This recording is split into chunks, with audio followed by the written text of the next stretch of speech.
हाँ जी भाई class. Very good evening to all of you. मेरी आवाज बच्चों आ रही है सबको?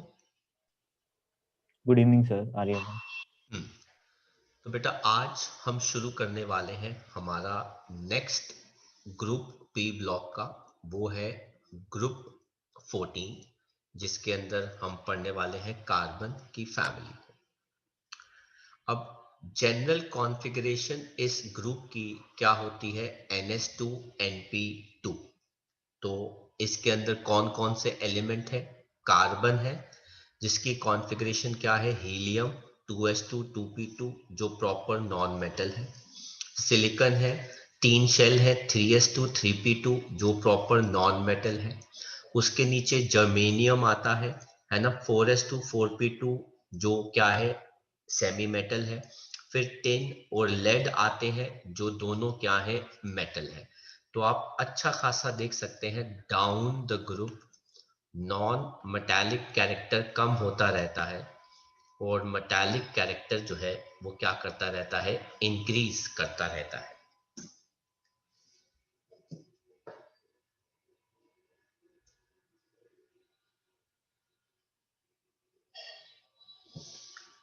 राइट भाई? तो प्रॉपर दो नॉन मेटल, एक सेमी मेटल और दो क्या हो गए? मेटल हो गए।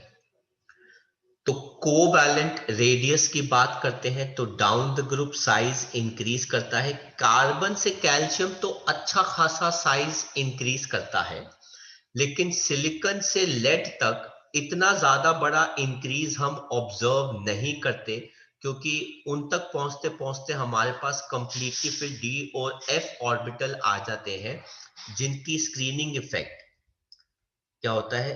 लेस स्क्रीनिंग इफेक्ट होता है। लेस स्क्रीनिंग, और हम कहते हैं इसको पुअर शील्डिंग इफेक्ट, जिसकी वजह से ओवरऑल साइज इतना ज्यादा इंक्रीज नहीं करता। आईई की बात करें कि भाई क्या आप इनसे इलेक्ट्रॉन लूज कराना पसंद करेंगे, तो कंपेयर किया जाए ग्रुप 13 से तो इनकी आईई 14 से ज्यादा होती है, क्योंकि लेफ्ट टू राइट साइज जो होता है वो कम होता है। तो आईई जो है वो क्या करती है? इंक्रीज। लेकिन नीचे जाते जाते आईई डिक्रीज करती है। कार्बन से कम आईई सिलिकॉन, सिलिकॉन से कम आईई जर्मेनियम, जर्मेनियम से कम आईई टिन।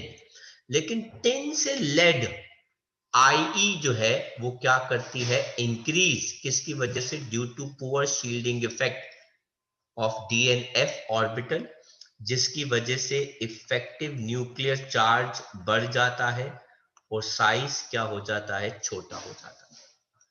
तो कार्बन से तो आप एक्सपेक्ट ही मत करो कि 4 इलेक्ट्रॉन लूज करा सके। हमने ये पहले भी पढ़ा है छोटी क्लासेस के अंदर कि कार्बन ना तो 4 इलेक्ट्रॉन लूज करना पसंद करता है, ना ही गेन करना पसंद करता है। लेकिन हम यहाँ पे सिर्फ इलेक्ट्रॉन्स के रिमूवल की बात कर रहे हैं।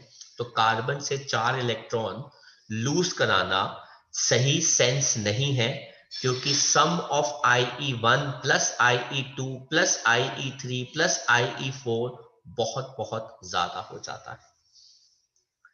तो ये है IE का ट्रेंड इनका ग्रुप 14 का। इलेक्ट्रोनेगेटिविटी ऑलमोस्ट सेम होती है सबकी, लेकिन ग्रुप 13 से थोड़ी सी ज्यादा है, क्योंकि साइज ग्रुप 13 से कंपैरेटिवली थोड़ा सा कम है। फिजिकल प्रॉपर्टी सब के सब सॉलिड्स एग्जिस्ट करते हैं जिनके मेल्टिंग पॉइंट बॉइलिंग पॉइंट ज्यादा है, और ग्रुप 13 से भी ज्यादा है इन कंपैरिजन। ऑक्सीडेशन स्टेट ये एक काफी इंपॉर्टेंट प्रॉपर्टी है। तो इनका एक तो होता है ग्रुप ऑक्सीडेशन स्टेट, जो क्या होता है बेटा? +4। और दूसरा होता है ग्रुप ऑक्सीडेशन स्टेट -2, जो क्या होता है बेटा? +2। किसकी वजह से बेटा? दो oxidation state inert pair effect की वजह से। एंड नीचे जाते जाते टेंडेंसी +4 स्टेट की कम होने लग जाती है और +2 की बढ़ जाती है, इनर्ट पेयर इफेक्ट की वजह से।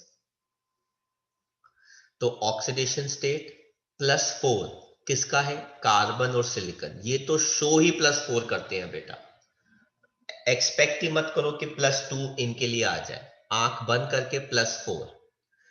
ऑक्सीडेशन स्टेट जर्मेनियम और टिन +4 ज्यादा शो करते हैं, +2 कम शो करते हैं। लेकिन लेड +2 ज्यादा करता है, +4 कम करता है। किसकी वजह से? इनर्ट पेयर इफेक्ट की वजह से। तो जर्मेनियम +2 में 2 इलेक्ट्रॉन लूज करेगा। अब सिंस वो इलेक्ट्रॉन लूज कर रहा है, मतलब ऑक्सीडेशन है, तो बेटा इसलिए ये अच्छा रिड्यूसिंग एजेंट है, क्योंकि दूसरों को ये इलेक्ट्रॉन गेन कराएगा, खुद लूज करेगा, क्योंकि जर्मेनियम +4 में ज्यादा स्टेबल होता है। लेकिन लेड +4 में 2 इलेक्ट्रॉन जो है बेटा वो क्या करेगा? गेन करेगा। ये प्लस होना चाहिए, मतलब ये +4 में अच्छा क्या हो गया? Oxidising agent. दूसरों से इलेक्ट्रॉन लूज कराएगा, खुद क्या करेगा? गेन, क्योंकि लेड +2 बनाना चाहता है। तो बेटा एक करेक्शन कर लेना, यहां पे प्लस होना चाहिए। कहते हैं आप एक्सपेक्ट करो कि इनका टेट्रा वैलेंट कैटायन बना सको, IE1, IE2, IE3, IE4 लगा के, तो बेटा नॉट पॉसिबल, क्योंकि चारों का सम बहुत ज्यादा हो जाता है, तो आप इनसे 4 इलेक्ट्रॉन लूज नहीं करा सकते।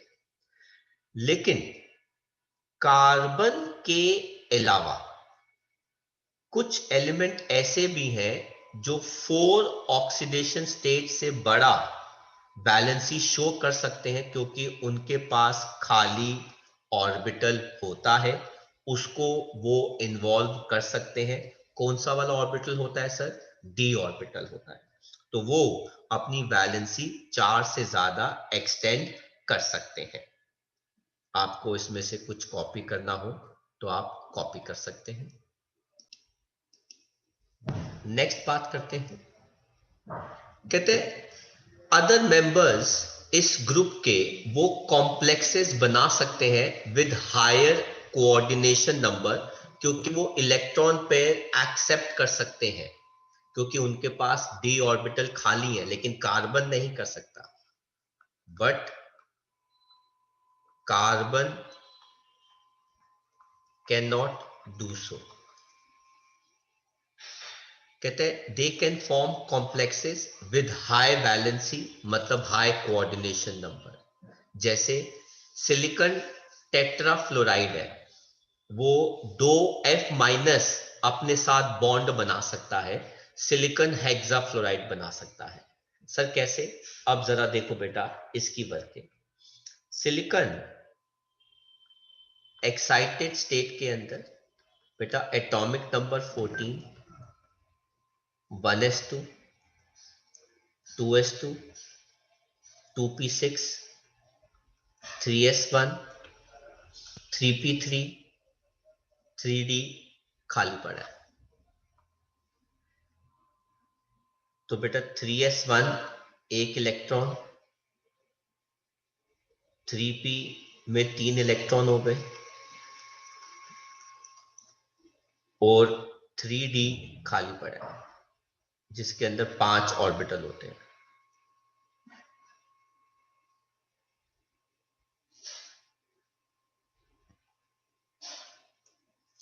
तो इस सिलिकॉन के पास 4 फ्लोरीन आएंगे। पहला इलेक्ट्रॉन फ्लोरीन का, दूसरा इलेक्ट्रॉन फ्लोरीन का, तीसरा इलेक्ट्रॉन फ्लोरीन का, फोर्थ इलेक्ट्रॉन फ्लोरीन का। तो बेटा उन्होंने हाइब्रिडाइजेशन क्या शो करी? sp3। लेकिन बाद में इसके पास 2 d ऑर्बिटल खाली पड़े हैं, तो यहां पर F- का लोन पेयर आ गया, यहां पे भी F- का लोन पेयर आ गया। तो बेटा ऐसे में उनकी हाइब्रिडाइजेशन क्या हो गई बेटा? sp3d2।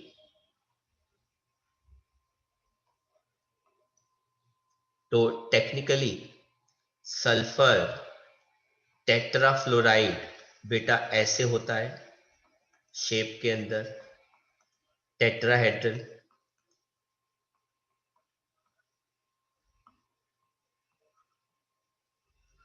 और जब वो 2F माइनस के साथ जुड़ जाएगा तो बेटा वो क्या हो जाता है, octahedral, sorry not sulphur, silicon.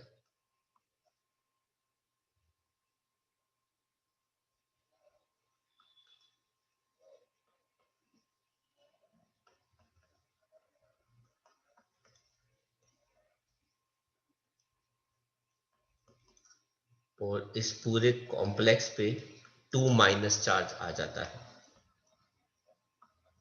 तो ये हो गया ऑक्टाहेड्रल।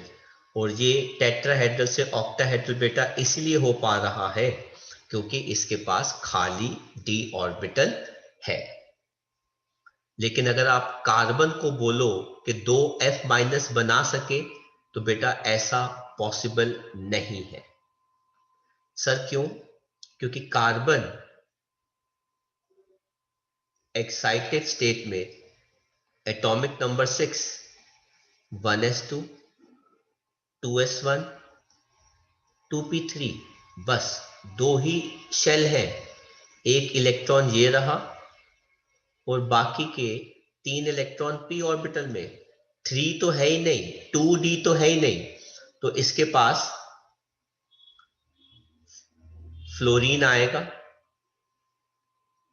एक फ्लोरीन आया, 2 फ्लोरीन आए, तीसरा फ्लोरीन आ गया, 4th फ्लोरीन आ गया, और 4 ऑर्बिटल्स को कंबाइन करके उसके पास हाइब्रिडाइजेशन क्या आएगी, sp3,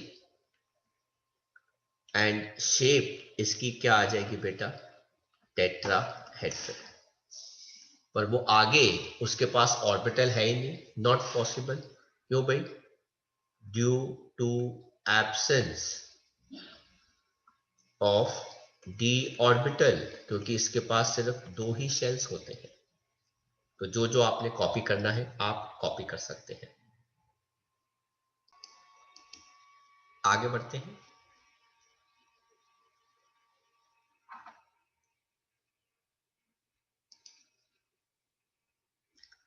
ऐसे ही जर्मेनियम भी 6 क्लोरीन के साथ कंबाइन कर सकता है विद sp3d2 हाइब्रिडाइजेशन। Sn भी 6OH नेगेटिव के साथ कंबाइन कर सकता है टू फॉर्म sp3d2 हाइब्रिडाइजेशन, क्योंकि इनके पास d ऑर्बिटल्स है। बात करते हैं इनकी रिएक्टिविटी ऑक्सीजन के साथ। ये वाले एलिमेंट्स जब ऑक्सीजन के साथ रिएक्ट करते हैं तो ये मोनोऑक्साइड और डाइऑक्साइड बना सकते हैं। अब हम सब जानते हैं बेटा, एग्जाम्पल कार्बन मोनोऑक्साइड और कार्बन डाइऑक्साइड, सबने नाम सुना है इनका, है ना? तो सिलिकॉन डाइऑक्साइड का भी नाम सुना है, जर्मेनियम डाइऑक्साइड का भी नाम सुना है। तो ये जो कार्बन डाइऑक्साइड, सिलिकॉन डाइऑक्साइड, ये सब नेचर में क्या है, एसिडिक है। लेकिन टिन डाइऑक्साइड और लेड डाइऑक्साइड जो है बेटा, ये नेचर में क्या हो गए, एम्फोटेरिक। कार्बन मोनोऑक्साइड नेचर में क्या होता है, न्यूट्रल। और टिन मोनोऑक्साइड और लेड मोनोऑक्साइड नेचर में क्या होता है, एम्फोटेरिक। अब इसके अंदर टिन +4 है, लेड +4 है, इसके अंदर टिन +2 है, इसके अंदर टिन जो है, लेड जो है वो भी +2 है, इसके अंदर कार्बन जो है +4 है, सिलिकॉन +4 है, जर्मेनियम +4 है, इसमें कार्बन का कितना आ रहा है, +2 आ रहा है। जर्मेनियम +2 में ऑक्सीजन के साथ क्या हो गया, एसिडिक। लेकिन सिलिकॉन मोनोऑक्साइड जो है वो सिर्फ हाई टेम्परेचर में ही एग्जिस्ट करता है। सिलिकॉन का सबसे स्टेबल फॉर्म जो है बेटा वो क्या होता है, सिलिकॉन डाइऑक्साइड, जिसको बेटा हम कहते हैं सैंड। इसके अलावा जो एक किसका एग्जाम्पल होता है बेटा, सिलिकेट्स का। तो आप देखा होगा कि अराउंड अर्थ पे सैंड बहुत ज्यादा है, अलग अलग फॉर्म्स में, अलग अलग कलर्स की। ये है एनसीईआरटी का एग्जाम्पल नंबर 5, कहते हैं सिलेक्ट द मेंबर्स ग्रुप 14 के जो फॉर्म करते हैं एसिडिक डाइऑक्साइड्स। तो बेटा एसिडिक डाइऑक्साइड्स या ऑक्साइड्स कौन कौन बनाते हैं बेटा, ये रहे। कहते हैं सेकंड देखो, commonly found in +2 oxidation state. +2 oxidation state में सबसे बेस्ट जो होता है बेटा वो क्या होता है, लेड। और which is used as a semiconductor. तो सेमीकंडक्टर में बेटा कौन कौन है, सिलिकॉन है और जर्मेनियम है। ये सेमीकंडक्टर में इस्तेमाल होते हैं। कॉपी कर लीजिए। तो carbon, lead, silicon and germanium. कहते हैं पानी के साथ इनकी रिएक्टिविटी, ये वाले एलिमेंट्स पानी के साथ अगेन मेटल डाइऑक्साइड बनाते हैं, साथ में हाइड्रोजन गैस लिबरेट करते हैं। लेकिन कार्बन, सिलिकॉन और जर्मेनियम पानी के साथ रिएक्ट नहीं करते क्योंकि ये काफी ज्यादा स्टेबल होते हैं। टिन सिर्फ स्टीम के साथ ही रिएक्ट करके टिन डाइऑक्साइड बनाता है और हाइड्रोजन गैस लिबरेट करता है। और लेड पानी के साथ रिएक्ट ही नहीं करता क्योंकि जो उसका ऑक्साइड होता है वो काफी ज्यादा स्टेबल होता है, तो वो लेड को फर्दर क्या करता है, प्रोटेक्ट करता है। हैलोजेंस के साथ ये टेट्रा हेलाइड बनाते हैं, मेटल टेट्रा हेलाइड इनके पॉसिबल होते हैं। क्या हाइब्रिडाइजेशन, sp3 जैसे CCl4 आपने सुना है, SiCl4 आपने सुना है, ठीक है, फ्लोरीन भी ला सकते हैं। लेकिन लेड टेट्राक्लोराइड नहीं बनता क्योंकि बेटा लेड का +4 है। लेड टेट्राब्रोमाइड वो भी नहीं बनता, हाईली अनस्टेबल है क्योंकि इसमें दो प्रॉब्लम है। एक तो लेड और ब्रोमीन दोनों ही बहुत बड़े हैं साइज के अंदर, ऊपर से लेड +4 है, ऊपर से लेड टेट्रा आयोडाइड आज तक हम बना ही नहीं पा रहे क्योंकि अगेन साइज ऑफ एटम बहुत बड़े हैं दोनों के, बॉन्ड लेंथ बहुत बड़ी है, लेड बहुत बड़ा है आयोडीन के साथ, और दूसरा लेड पे +4 है। इनके जितने भी टेट्रा हेलाइड हैं वो टेट्राहेड्रल है, नेचर में इलेक्ट्रॉन शेयर करते हैं, sp3 हाइब्रिडाइज्ड है। लेकिन इसी ग्रुप की टेंडेंसी डाइहेलाइड बनाने में नीचे इंक्रीज करती है, किसकी वजह से, इनर्ट पेयर इफेक्ट के लिए। तो बेटा लेड का टेट्राहेलाइड नहीं बनेगा लेकिन लेड डाइहेलाइड फिर भी बना देता है। तो आप देख सकते हैं टेट्राहेलाइड कौन प्रेफर करता है, जर्मेनियम और टिन प्रेफर करता है। टेट्राहेलाइड किसके ज्यादा, कार्बन के ज्यादा है, सिलिकॉन के ज्यादा है, वो डाइहेलाइड बिल्कुल भी नहीं बनाएंगे। और डाइहेलाइड किसका सबसे ज्यादा है, लेड का, क्योंकि इनर्ट पेयर इफेक्ट है। अभी पढ़ा था क्योंकि जर्मेनियम 2 इलेक्ट्रॉन लूज करके जर्मेनियम 4 पॉजिटिव बनाएगा क्योंकि वो +4 में स्टेबल है, लेकिन लेड +4 से इलेक्ट्रॉन गेन करके क्या बनाएगा, +2, क्योंकि वो लेड +2 में ज्यादा स्टेबल है। कर सकते हैं कॉपी बेटा, कुछ कॉपी करना हो तो कार्बन टेट्राक्लोराइड पानी के साथ कोई भी रिएक्शन नहीं देता। सर क्यों, क्योंकि ये कंपाउंड नॉन पोलर है और पानी पोलर है, तो ऑपोजिट इंटरैक्शंस कभी भी आपस में कंबाइन नहीं करती। लेकिन सिलिकॉन टेट्राक्लोराइड 4 पानी के साथ कंबाइन कर सकता है। सर कैसे, सिलिकॉन का बॉन्ड है क्लोरीन के साथ, आप उसको पानी के साथ रिएक्ट करेंगे तो HO बॉन्ड Cl ये ब्रेक कर जाएगा, तो 4 HCl बाहर आ गए और आपके पास सिलिकॉन टेट्रा हाइड्रोक्साइड आ गया। सिलिकॉन टेट्रा हाइड्रोक्साइड से पानी रिमूव करा दोगे, आपके पास सिलिसिक एसिड आ जाएगा। तो ये देखो बेटा, ये सिलिकॉन टेट्राक्लोराइड है, पानी लिया तो बेटा यहां पे गया H, यहां से गया OH, ऐसे एक बॉन्ड ब्रेक कराया, ऐसे चारों बॉन्ड ब्रेक कर जाएंगे धीरे धीरे करके, ठीक है। और इस सिलिसिक एसिड से आप अगर फर्दर हीट करेंगे तो पानी का लॉस करा देंगे। तो यहां से गया, एक तरफ गया OH, एक तरफ गया H, उससे क्या होता है बेटा, सिलिकॉन के पास 3 बॉन्ड बन जाते हैं।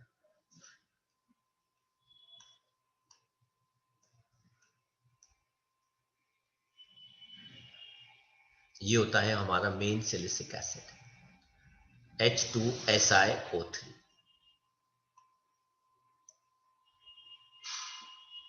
कर लो, कॉपी कर दो जो कॉपी करना है। आगे बात करते हैं।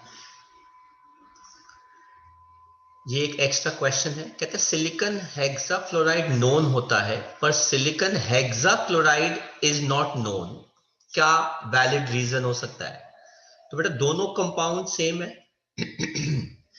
6 हैलोजन है, 6 हैलोजन है, फर्क क्या है कि यहाँ पे F है और यहाँ पे Cl है। तो F और Cl में फर्क क्या है? पहला इलेक्ट्रोनेगेटिविटी का, दूसरा साइज का। सिलिकॉन के आगे पीछे छोटे छोटे फ्लोरीन तो सेट हो जाते हैं, लेकिन 6 बड़े बड़े Cl माइनस अकोमोडेट करने सिलिकॉन के आगे पीछे थोड़े से मुश्किल हो जाते हैं, इसीलिए हेक्साक्लोरोसिलिकॉन जो है वो एग्जिस्ट नहीं कर पाता। क्योंकि अगर बड़े बड़े एटम्स उसके आगे पीछे घेर के रखोगे तो वो आपस में ही एक दूसरे को रिपेल करने लग जाते हैं, क्योंकि हर हैलोजन के पास, अब बेटा सिलिकॉन है, अगर फ्लोरीन आएगा ऐसे आएगा, दूसरा फ्लोरीन इधर आ गया, तीसरा फ्लोरीन इधर आ गया, फोर्थ फ्लोरीन इधर आ गया।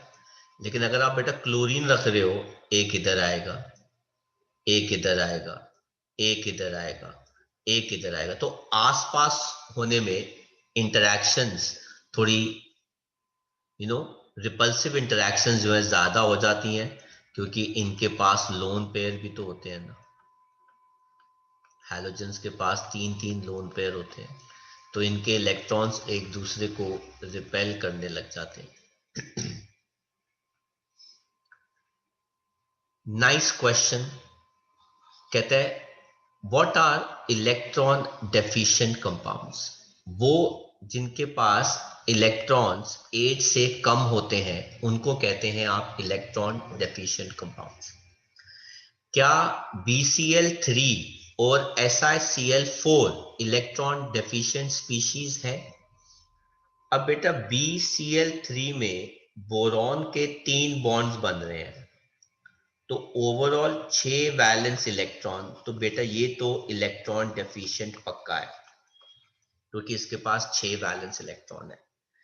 लेकिन सिलिकॉन टेट्राक्लोराइड में सिलिकॉन के 4 बॉन्ड बन रहे हैं, तो इसके पास 8 वैलेंस इलेक्ट्रॉन्स तो है, लेकिन एक छोटी सी प्रॉब्लम है, वो ये कि क्लोरीन की इलेक्ट्रोनेगेटिविटी ज्यादा होने की वजह से इलेक्ट्रॉन डेंसिटी सिलिकॉन से क्लोरीन के पास जा रही है, सिलिकॉन से क्लोरीन के पास जा रही है, सिलिकॉन से क्लोरीन के पास जा रही है, सिलिकॉन से क्लोरीन के पास जा रही है, जिसकी वजह से ओवरऑल इलेक्ट्रॉन डेंसिटी सिलिकॉन के ऊपर कम हो रही है। इस वजह से ये भी इलेक्ट्रॉन डेफिशिएंट कंपाउंड है। समझ में आया क्लास? अगर आप कहते हो तो मैं इसका आंसर आपको लिखवा देता हूं। सर इसका है असाइनमेंट में पूरा पैराग्राफ। चलो ठीक है फिर।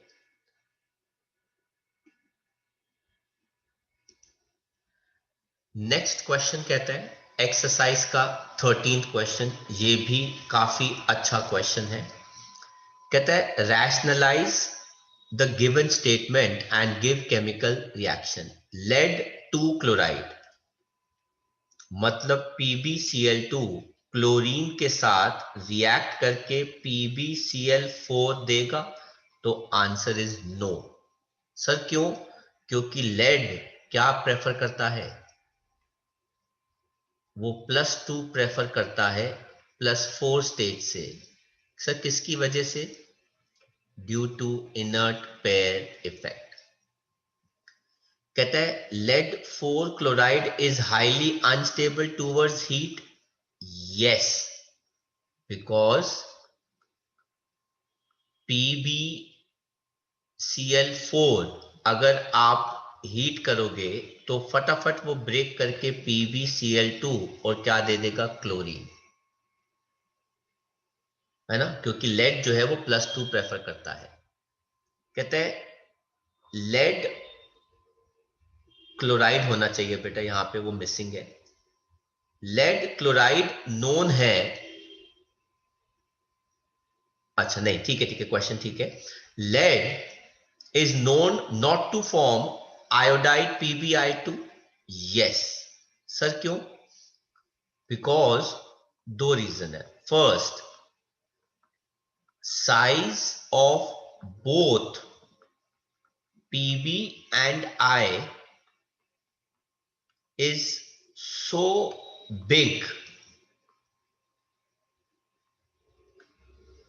therefore their bond length increases and bond strength decreases।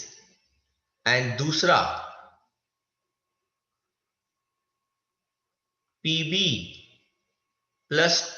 State prefer करता है as compare to +4 due to inert pair effect, इसलिए वो लेड टेट्रा आयोडाइड नहीं बनाएगा। तो अगर आपको कुछ कॉपी करना है तो आप कॉपी कर सकते हैं, वैसे असाइनमेंट में आंसर सारे दे रखे हैं। नेक्स्ट, ये पार्ट तो हमने कर लिया, राइट। नेक्स्ट जो प्रॉपर्टी आती है, जो बहुत ही इंपॉर्टेंट प्रॉपर्टी है, कैटिनेशन। तो कैटिनेशन का कॉन्सेप्ट क्या होता है बेटा, ये सेल्फ लिंकिंग प्रॉपर्टी होती है एक एलिमेंट की। Self linking property of an element to form long chains. लेकिन ये सबसे ज्यादा किसमें देखी जाती है बेटा, कार्बन के अंदर। और डाउन द ग्रुप अगर हम देखें तो कोई भी कैटिनेशन शो नहीं करता इतने हाई एक्सटेंट पे, क्योंकि उनका साइज बढ़ता रहता है, जिसकी वजह से एटम और एटम के बीच में जो बॉन्ड लेंथ है वो बढ़ती रहती है। अगर बॉन्ड लेंथ बढ़ती रहेगी तो बॉन्ड स्ट्रेंथ कमजोर हो जाती है, जल्दी टूट जाएगा। तो कैटिनेशन सबसे ज्यादा किसमें है, कार्बन में, उससे कम किसमें है, सिलिकॉन में। जर्मेनियम टिन ऑलमोस्ट बराबर है, लेड ना के बराबर है। अब सिलिकॉन और कार्बन में भी कैटिनेशन इतनी ज्यादा क्यों है, उसके रीजन क्या है? एक तो कार्बन और कार्बन की बॉन्ड स्ट्रेंथ बहुत स्ट्रॉन्ग है एज कंपेयर टू सिलिकॉन और सिलिकॉन की बॉन्ड स्ट्रेंथ। क्यों? वही साइज ऑफ एटम की बात हो गई। दूसरा, कार्बन का बॉन्ड कार्बन के साथ ज्यादा स्ट्रॉन्ग है एज कंपेयर टू कार्बन का बॉन्ड ऑक्सीजन के साथ, इसलिए कार्बन ऑक्सीजन की बजाय कार्बन के साथ ही बॉन्ड बनाना प्रेफर करता है। लेकिन सिलिकॉन के अंदर सिलिकॉन ऑक्सीजन के साथ बॉन्ड जब बनाता है तो वो ज्यादा स्ट्रॉन्गर होता है एज कंपेयर टू सिलिकॉन का बॉन्ड सिलिकॉन के साथ, इसलिए सिलिकॉन ऑक्सीजन के साथ बॉन्ड बनाना प्रेफर करेगा। तो कैटिनेशन वहीं पे ही खत्म हो गई। भाई कैटिनेशन तो तब होती है जब सेम एटम आपस में कंबाइन करते हैं, लेकिन कार्बन कार्बन के साथ कंबाइन करना पसंद करता है, कार्बन ऑक्सीजन के साथ कंबाइन करना नहीं पसंद करता। लेकिन सिलिकॉन सिलिकॉन के साथ कंबाइन करना पसंद नहीं करता, पर सिलिकॉन ऑक्सीजन के साथ कंबाइन करना जरूर पसंद करता है। इसके अलावा पी मल्टीपल बॉन्ड बनाने की टेंडेंसी कार्बन की बहुत ज्यादा होती है, क्योंकि वो अपना p ऑर्बिटल इस्तेमाल कर सकता है, खुद के साथ भी बॉन्ड बना सकता है और दूसरों के साथ भी मल्टीपल बॉन्ड बना सकता है।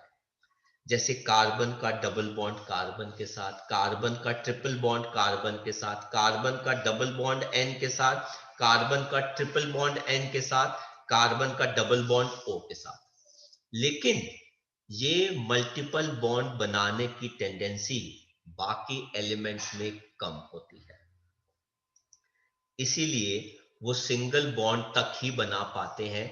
लेकिन कार्बन सिंगल बॉन्ड क्या, डबल बॉन्ड भी बना लेता है, ट्रिपल बॉन्ड भी बना लेता है।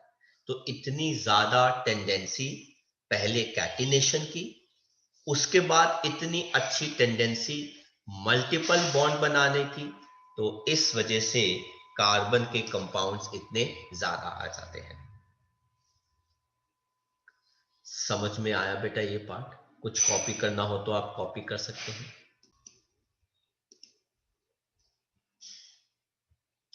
एक और फिनोमिना कार्बन के अंदर काफी अच्छा ऑब्जर्व्ड होता है इन एलिमेंट्स में, दैट इज एलोट्रोपी।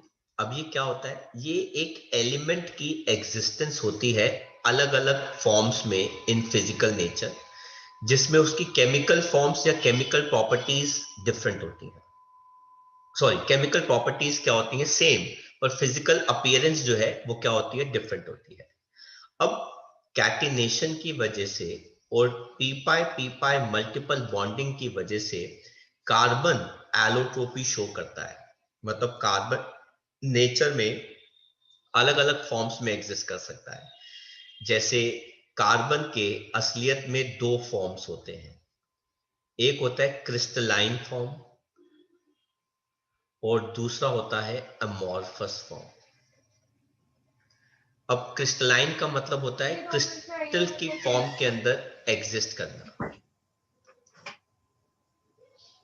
क्रिस्टलाइन का मतलब होता है क्रिस्टल्स की फॉर्म के अंदर क्या करना?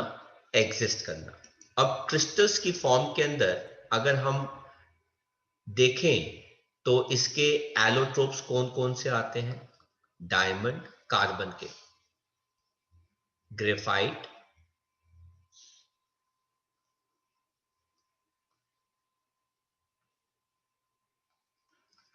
और फुलरी। आपको पता है अमॉर्फस फॉर्म के अंदर भी कार्बन आता है, जैसे कोल, कोक, चारकोल, ये भी कार्बन के एलोट्रोप्स हैं। लेकिन हम इनको नहीं पढ़ते, हम सिर्फ मेनली ये तीन पढ़ते हैं, डायमंड, ग्रेफाइट एंड फुलरीज। तो कार्बन के तीन एलोट्रोप्स हम पढ़ने वाले हैं एक एक करके, डायमंड, ग्रेफाइट एंड फुलरी। सबसे पहले हम बात करते हैं किसकी? डायमंड के अंदर। डायमंड के अंदर हर एक कार्बन एटम आगे चार कार्बन के साथ टेट्राहेड्रली लिंक्ड होता है। हाइब्रिडाइजेशन क्या होती है? sp3। टेट्राहेड्रली लिंक्ड है, चार आगे के कार्बन के साथ कौन से बॉन्ड बनाता है? सिग्मा बॉन्ड बनाता है, और 3 डायमेंशनल नेटवर्क होता है इसका। हम सब डायमंड के बारे में पहले भी पढ़ चुके हैं। तो आप देख सकते हैं इस क्रिस्टल के अंदर कार्बन के आगे चार कार्बन अटैच्ड है। आप इसी को देख लीजिए, इस कार्बन के साथ 1 2 3 4 कार्बन अटैच्ड है। हर कार्बन के साथ चार कार्बन फर्दर अटैच्ड होंगे। अब इसके अलावा इसकी और क्या क्या प्रॉपर्टीज होती हैं? ये तभी one of the naturally hardest substance है।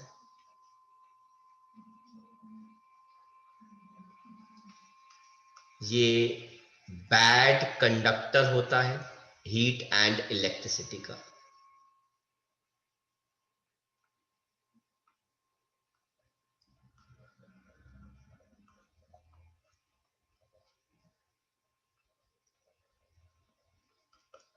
बट इसकी एक नेचुरल प्रॉपर्टी है, high refractive index, lustre, shine. इन सब की वजह से ये ज्वेलरी बनाने में यूज किया जाता है। तो अगर आपको कुछ कॉपी करना है तो आप कॉपी कर लो, फिर मैं आगे बढ़ता हूं। नेक्स्ट जो इनका एलोट्रोप है वो है ग्रेफाइट। ग्रेफाइट के अंदर हर एक कार्बन आगे 3 कार्बन के साथ जुड़ा है और इसके पास एक इलेक्ट्रॉन फ्री है, इसीलिए ये 3 सिग्मा बॉन्ड बनाता है। sp2 हाइब्रिडाइज्ड है। इसका 2 डायमेंशनल हेक्सागोनल रिंग होती है जहां पे डायमंड का 3D नेटवर्क होता है, और जो इनका 4th इलेक्ट्रॉन होता है वो अनहाइब्रिडाइज्ड 2p ऑर्बिटल में होता है, तो वो साथ वाले के साथ पाई बॉन्ड बनाता है नेबरिंग कार्बन के। तो अगर मैं आपको दिखाऊं, ये होती है वो हेक्सागोनल रिंग, ये दूसरी हेक्सागोनल रिंग हो गई, फिर ये एक और हेक्सागोनल रिंग हो गई, फिर ये दूसरी हेक्सागोनल रिंग हो गई, फिर ये तीसरी हेक्सागोनल रिंग हो गई, और एक रिंग के साथ दूसरी रिंग अटैच्ड है। एक इलेक्ट्रॉन जो इसका अनहाइब्रिडाइज्ड है, इसका भी एक इलेक्ट्रॉन जो अनहाइब्रिडाइज्ड है, वो आपस में पाई बॉन्ड बना रहे हैं। इसका भी एक इलेक्ट्रॉन जो p में अनहाइब्रिडाइज्ड है, इसका भी एक इलेक्ट्रॉन जो p में अनहाइब्रिडाइज्ड है, वो आपस में पाई बॉन्ड बना रहे हैं। और इसी फ्री इलेक्ट्रॉन से, जो 4th इलेक्ट्रॉन फ्री है, ये क्या बनते हैं? गुड कंडक्टर्स, हीट और इलेक्ट्रिसिटी के। एंड दूसरा, they can be used as lubricants. Sir क्यों? क्योंकि ये रिंग्स जब एक दूसरे के साथ बनती हैं तो इनके बीच में कौन से फोर्सेस आते हैं? Weak van der Waals forces. तो अगर आप इन लेयर्स को रब करोगे तो ये इधर जाएगी, ये इधर जाएगी, मतलब they can slip over one another. That is the reason, ठीक है? ये क्या होता है? Soft and slippery. ग्रेफाइट जो है वो क्या होता है? Soft and slippery. इस रीजन की वजह से ये लुब्रिकेटिंग ऑयल या लुब्रिकेंट की फॉर्म के अंदर इस्तेमाल किया जाता है, क्योंकि इनके इन लेयर्स के बीच में weak van der Waals forces होते हैं, है ना? तो different layers are held by weak van der Waals forces, hence they can slide over each other, hence graphite is used as a lubricate at high temperature. कुछ copy करना है तो बेटा कॉपी कर लो। सर हो गया। तो जैसा कि आपको मैंने बताया कि डिफरेंट लेयर्स के बीच में क्या होते हैं? Week van der Waals forces. ये बेटा वैन डर वाल फोर्सेस दिखाए गए हैं, इसलिए ये लेयर्स एक दूसरे के ऊपर स्लाइड कर सकती हैं। अगर ये पीछे जा रही है, ये आगे जाएगी, ये पीछे जाएगी, इसलिए ग्रेफाइट को हम क्या यूज करते हैं? Lubricant eight high temperature. तीसरा जो इनका एलोट्रोप होता है उसे कहते हैं फुलरीन। इसके अंदर 20 6 मेंबर्ड रिंग्स होती हैं,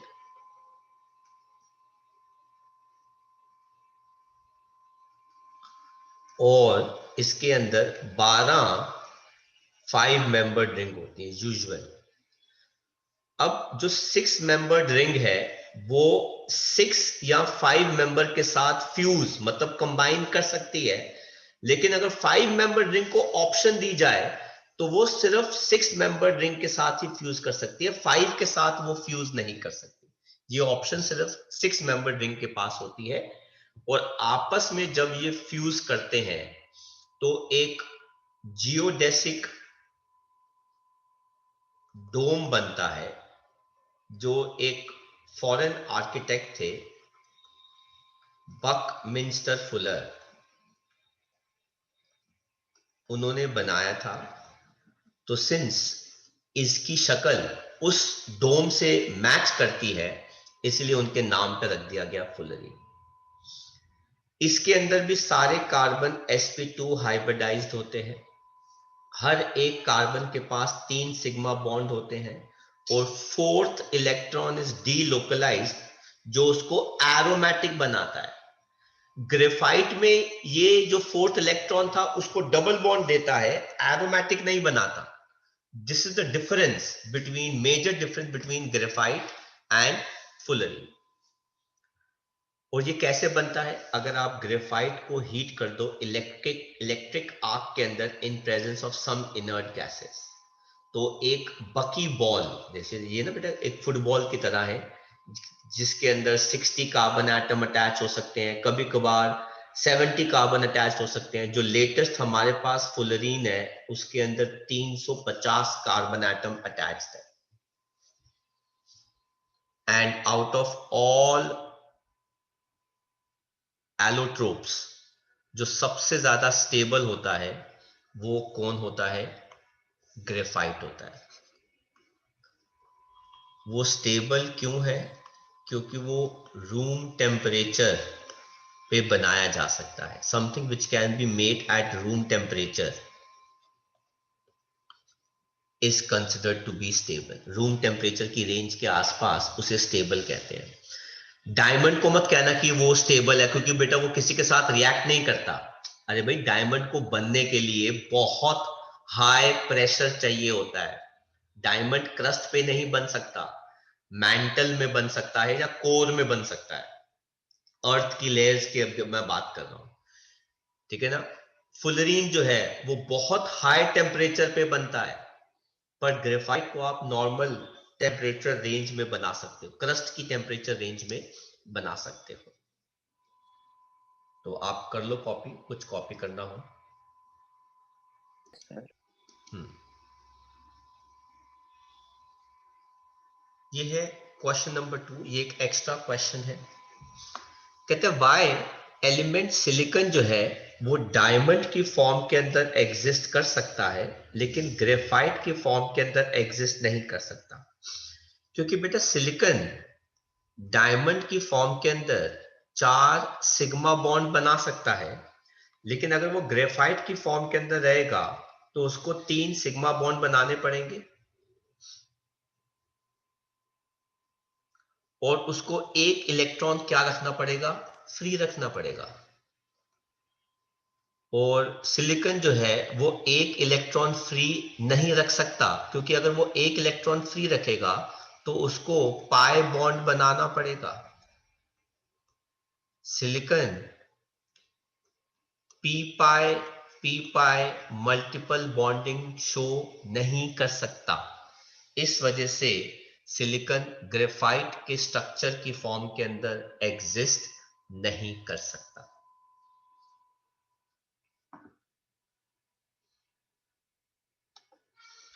कहते हैं डायमंड की फॉर्म के अंदर 4 सिग्मा बॉन्ड बनाने पड़ते हैं और सिलिकॉन का एक एटम 4 सिग्मा बॉन्ड बना लेगा, लेकिन ग्रेफाइट की फॉर्म के अंदर उसको 3 सिग्मा बॉन्ड और एक पाई बॉन्ड बनाना पड़ेगा अगर उसे ग्रेफाइट की फॉर्म के अंदर एग्जिस्ट करना है तो, जिसके अंदर उसको पी पाई बेटा ये पी नहीं है, ये पी पाई मल्टीपल बॉन्डिंग शो करनी पड़ेगी, जो वो नहीं कर सकता।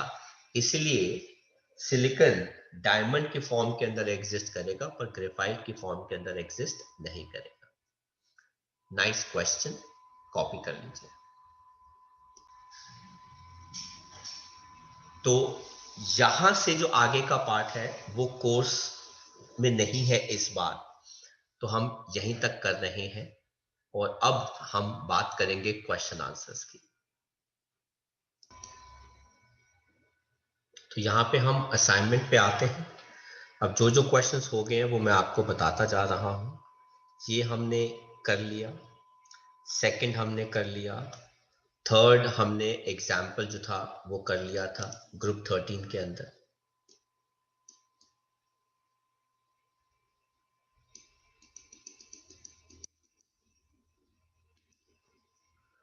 फोर्थ कोर्स का पार्ट नहीं है इस साल। फिफ्थ हमने अभी किया, सिक्स्थ भी हमने किया, ठीक है। एग्जाम्पल 7 देख लेते हैं। Diamond is covalent yet it has a high melting point, क्योंकि उसके पास स्ट्रॉन्ग कार्बन कार्बन का सिंगल बॉन्ड होता है जो बहुत ही डिफिकल्ट होता है ब्रेक करने का। 8 एग्जाम्पल हमारे कोर्स में नहीं है, ठीक है। एक्सरसाइज का फर्स्ट क्वेश्चन कहता है discuss the pattern of variation in oxidation state from boron to thallium. भाई जैसे जैसे बोरॉन से एल्यूमिनियम जाते हो तो +3 होता है, लेकिन जैसे जैसे नीचे जाते रहते हो तो गैलियम टू थैलियम स्टेबिलिटी +1 की बढ़ती रहती है, +3 की कम होती रहती है। किसकी वजह से? इनर्ट पेयर इफेक्ट की वजह से। ऐसा ही ग्रुप 14 में होता है, कार्बन टू लेड। कार्बन और सिलिकॉन +4 प्रेफर करते हैं, लेकिन जैसे जैसे हम नीचे जाते रहते हैं germanium to lead stability +2 state की बढ़ती रहती है और +4 की कम हो जाती है। किसकी वजह से? इनर्ट पेयर इफेक्ट की वजह से। तो हमने एक्सरसाइज का 1 भी कर लिया, हमने एक्सरसाइज का सेकंड क्वेश्चन जो था वो भी डिस्कस कर लिया था।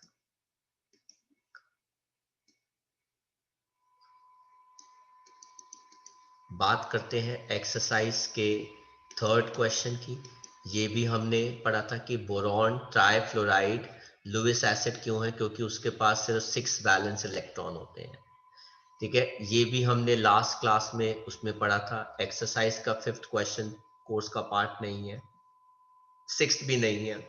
कहते हैं 7th की हम बात करते हैं, discuss the shape of BF3 और BH4-। तो इसके अंदर 3 बॉन्ड है तो ट्राइगोनल प्लेनर शेप है, इसके अंदर 4 बॉन्ड है तो ये टेट्राहेड्रल हो गई।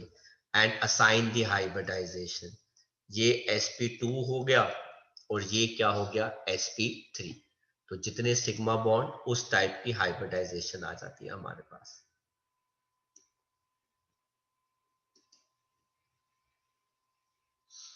एक्सरसाइज का 8th क्वेश्चन कहते हैं write the reactions to justify amphoteric nature of aluminium. Aluminium can act as both acid and basis, क्योंकि वो बेस के साथ भी रिएक्ट कर सकता है, वो एसिड के साथ भी रिएक्ट कर सकता है।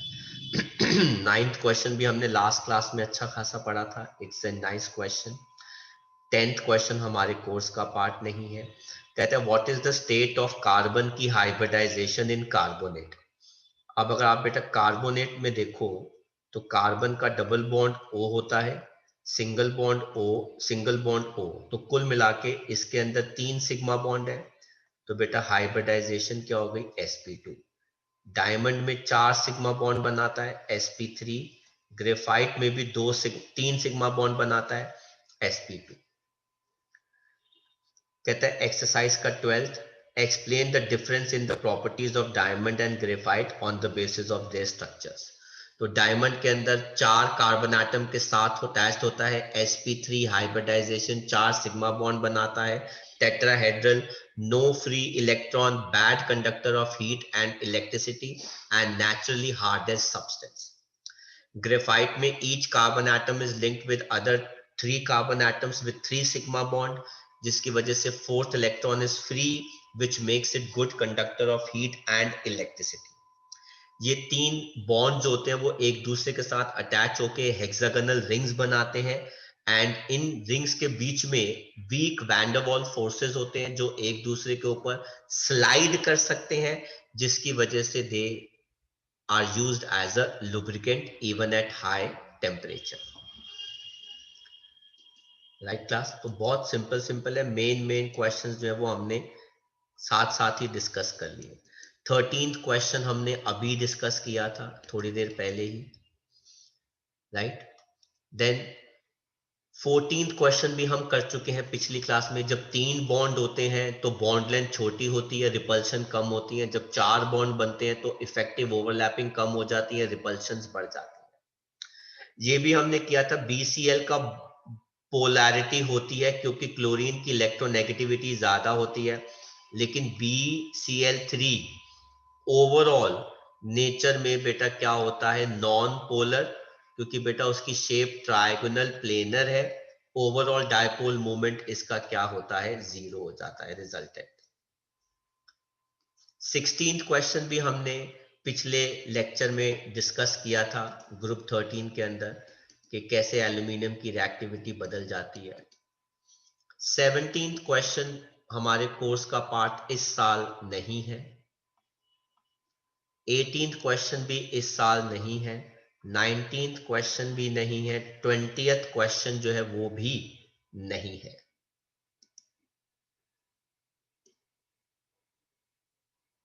हालांकि 20th क्वेश्चन के अंदर सी पार्ट और डी पार्ट हमारे कोर्स में बनते हैं। एल्यूमिनियम की रिएक्शन NaOH के साथ क्या बनाएगा, sodium aluminate along with hydrogen gas, और BF3 लुइस एसिड है, अमोनिया लुइस बेस है, तो वो आपस में कॉम्प्लेक्स बना लेते हैं। 21st के अंदर ए पार्ट नहीं है, बी पार्ट भी नहीं है, सी पार्ट भी नहीं है, लेकिन डी पार्ट जरूर है। हाइड्रेटेड एल्यूमिना जब NaOH के साथ रिएक्ट करता है पानी में तो वो क्या बनाता है, कॉम्प्लेक्स बनाता है।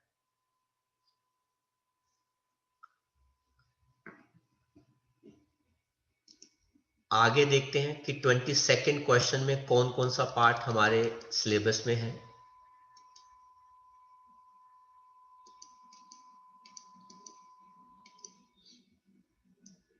कहते हैं कॉन्क HNO3 को आप एल्यूमिनियम कंटेनर में ट्रांसपोर्ट कर सकते हैं। क्यों? क्योंकि एल्यूमिनियम बहुत ही स्टेबल लेयर बनाता है, किसकी, एल्यूमिनियम ऑक्साइड की, जो फर्दर एल्यूमिनियम को HNO3 के साथ रिएक्ट करने नहीं देती। इस रीजन की वजह से बी पार्ट में कहता है कि डाइल्यूट NaOH और एल्यूमिनियम के पीसेस को आप ड्रेन ओपन करने में इस्तेमाल करते हो। क्यों?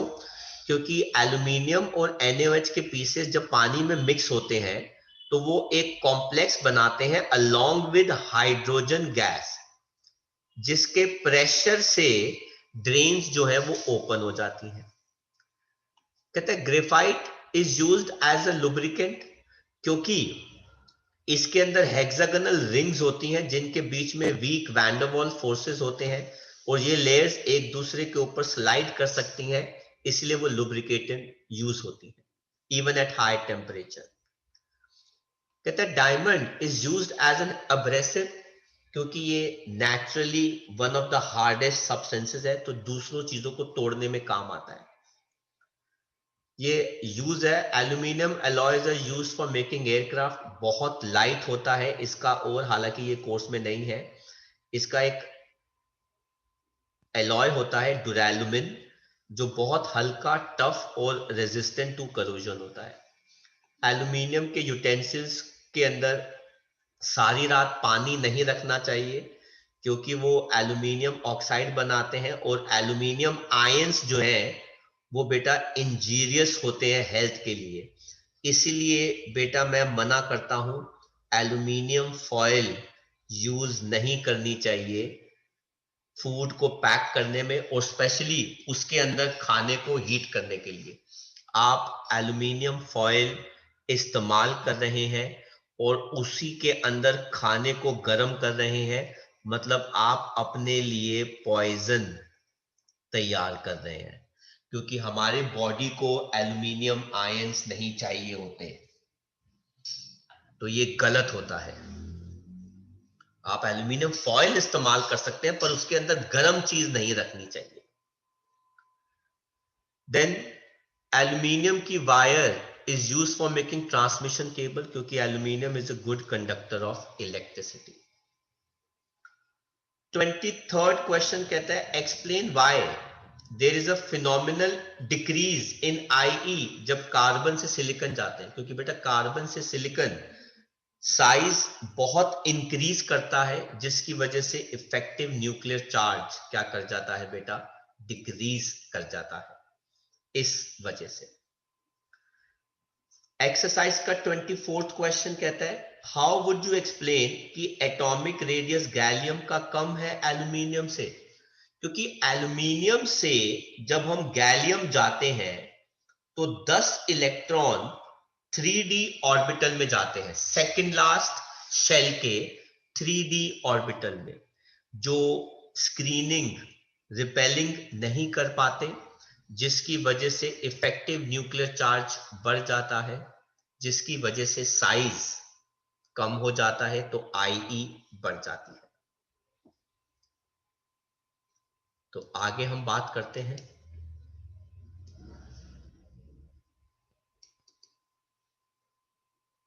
कहते हैं 25th क्वेश्चन एक्सरसाइज का, आपको बताना है कि एलोट्रोप्स क्या होते हैं और आपको कार्बन के दो मेन एलोट्रोप्स डायमंड और ग्रेफाइट के बारे में बताना है। ये हम पहले भी कर चुके हैं।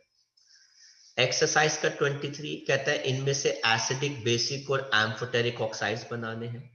तो लिस्ट में न्यूट्रल कौन है? Carbon monoxide. एसिडिक कौन होता है? Boron trioxide, silicon dioxide, carbon dioxide. Basic कौन सा है? Thallium oxide. और एम्फोटेरिक कौन है? Al2O3 and PbO। कहता है right suitable equations for their nature. तो ये सारी इक्वेशंस है जहां पे एसिडिक ऑक्साइड बेस के साथ रिएक्ट कर रहे हैं। ये दोनों बेटा बेस है और बेस के साथ ये क्या बना रहे हैं? Salt along with water. Silicon dioxide भी एसिड है, बेस के साथ क्या बना रहा है? Salt along with water. इसे कहते हैं sodium silicate. Thallium trioxide basic है, इसलिए बेटा वो एसिड के साथ क्या बना रहा है? Salt along with water. Al2O3 और लेड डाइऑक्साइड नेचर में एम्फोटेरिक है, इसलिए वो एसिड और बेस दोनों के साथ रिएक्ट करके क्या बना रहे हैं? Salt along with water. 27th question हमने क्लास में ही डिस्कस कर लिया था पिछले लेक्चर के अंदर।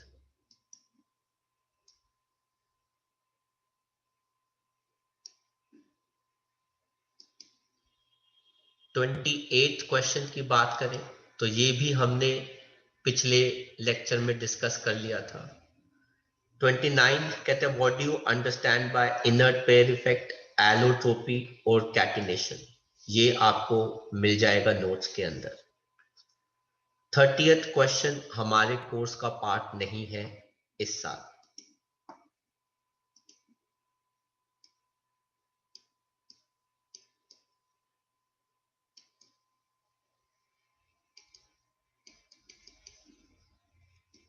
थर्टी फर्स्ट क्वेश्चन की बात करें, कुछ पार्ट है कुछ पार्ट नहीं है। जैसे लिथियम फ्लोराइड की रिएक्शन इनके साथ नहीं है, ये नहीं है, ये हम बहुत बार पढ़ चुके हैं। ये वाली रिएक्शन नहीं है, ये वाली रिएक्शन नहीं है, ये भी हम काइंड ऑफ पढ़ चुके हैं। ये कोर्स का पार्ट नहीं है, ये भी कोर्स का पार्ट नहीं है, ये भी कोर्स का पार्ट नहीं है, ये भी कोर्स का पार्ट नहीं है इस साल।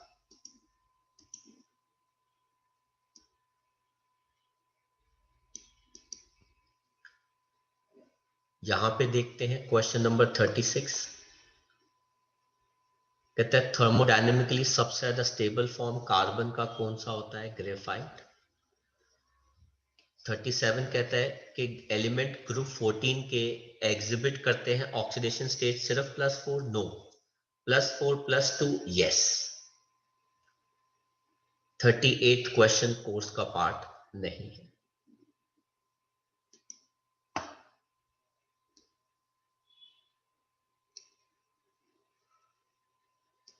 प्रैक्टिस क्वेश्चंस भी आप देख सकते हैं। कहते हैं सिलिकॉन डाइक्लोराइड सॉलिड है क्योंकि इसके टिन डाइक्लोराइड, क्योंकि इसके अंदर टिन का स्टेट कितना है? +2 और इसमें टिन का स्टेट कितना है? +4। जितना बड़ा ऑक्सीडेशन स्टेट उस स्टेट की पोलराइजिंग पावर उतनी ज्यादा होती है, इसलिए उसका नेचर ज्यादा क्या हो जाता है? कोवैलेंट। कोवैलेंट के साथ नेचर जो है वो क्या हो जाता है? इलेक्ट्रॉन शेयर करने का, जिसमें इंटरैक्शंस वीक वैन डर वाल हो जाती हैं, इसलिए स्टेट क्या है? लिक्विड। लेकिन छोटे स्टेट के अंदर कंपाउंड आयनिक होता है जिसमें स्ट्रॉन्ग पॉजिटिव और नेगेटिव चार्जेस होते हैं, इसलिए स्टेट क्या होता है? सॉलिड।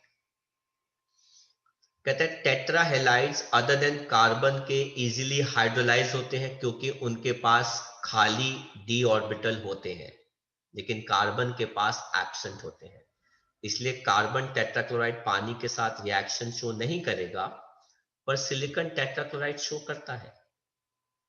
ये क्वेश्चन अभी हमने किया था कि वाई एलिमेंट सिलिकॉन डायमंड की फॉर्म के अंदर एग्जिस्ट करता है, हमने आज ही डिस्कस किया है क्वेश्चन। और इसके अंदर फोर्थ क्वेश्चन में बैलेंस द केमिकल इक्वेशन। वैसे तो ये इक्वेशन कोर्स में नहीं है, पर आप किसी भी इक्वेशन को आराम से बैलेंस कर सकते हैं, ये बताने की जरूरत ही नहीं है। तो अगर आपके पास H3PO3 है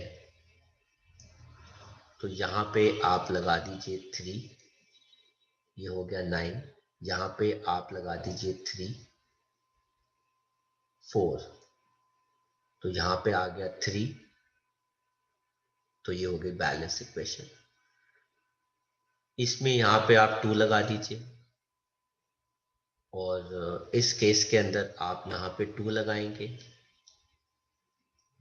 सल्फर के लिए आपको 3 लगाना पड़ेगा, तो आपकी इक्वेशन बैलेंस हो गई।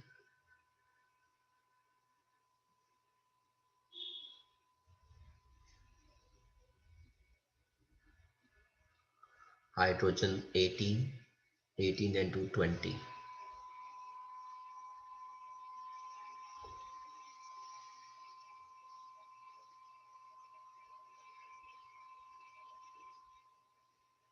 फिर ऑक्सीजन। अब इसको बैलेंस करते हैं। ये वाला कोर्स का पार्ट नहीं है, ये भी कोर्स का पार्ट नहीं है, ये भी कोर्स का पार्ट नहीं है। What happens when diborane reacts with ammonia? ये भी कोर्स का पार्ट नहीं है। ड्रॉ द स्ट्रक्चर, ये भी नहीं है। कहता है AlCl3 achieve stability forming a dimer, draw the structure. ये हमने लास्ट क्लास में भी पढ़ा था, लास्ट लेक्चर में। तो वो अपना ऑक्टेट पूरा कर लेता है, क्योंकि aluminium has an empty orbital, जिसके अंदर क्लोरीन लोन पेयर जो है वो क्या कर देता है, प्लेस कर देता है। तो एल्यूमिनियम का ऑक्टेट पूरा हो जाता है। 11th क्वेश्चन कोर्स में नहीं है। तो यहां पे हमारा पी ब्लॉक चैप्टर पूरा खत्म हो जाता है। इस इक्वेशन की बैलेंसिंग जो है वो हमारी रह जाती है। तो क्लास हमने ये रिएक्ट इक्वेशन भी बैलेंस कर दी। तो इस चैप्टर में हमने इस साल इतना ही पढ़ना है। तो आई होप बच्चों आपको हमारा आज का ये लेक्चर समझ में आया, अच्छा लगा। अगर अच्छा लगा तो इसको लाइक करना मत भूलिएगा। अपने फ्रेंड्स के साथ भी इन लेक्चर्स को आप शेयर कर सकते हैं, ताकि वो भी अपने कॉन्सेप्ट्स को स्ट्रॉन्ग और बेटर बना सके। इसके अलावा आपका कोई भी डाउट है किसी भी टॉपिक, चैप्टर या क्वेश्चन को लेके, तो आप जरूर लिखें। मैं आपके डाउट को जरूर सॉल्व करूंगा as soon as possible basis पे। अगर मुझे उसके लिए लेक्चर भी बनाना पड़ेगा तो मैं जरूर बनाऊंगा। अगर आपको रेगुलर अपडेट्स और नोटिफिकेशंस हमारे इन चैप्टर के वो आगे के चैप्टर्स के चाहिए, तो आपको हमारे चैनल को सब्सक्राइब करना पड़ेगा। लिंक पिंक सब साथ में दे रखा है। और अगली क्लासेस के लिए भी, फ्यूचर क्लासेस के लिए भी काफी हेल्पफुल रहेंगे ये लेक्चर्स। तो हम मिलेंगे बहुत जल्दी अपने अगले लेक्चर के साथ। Till then take care, study hard and bye bye from School of science.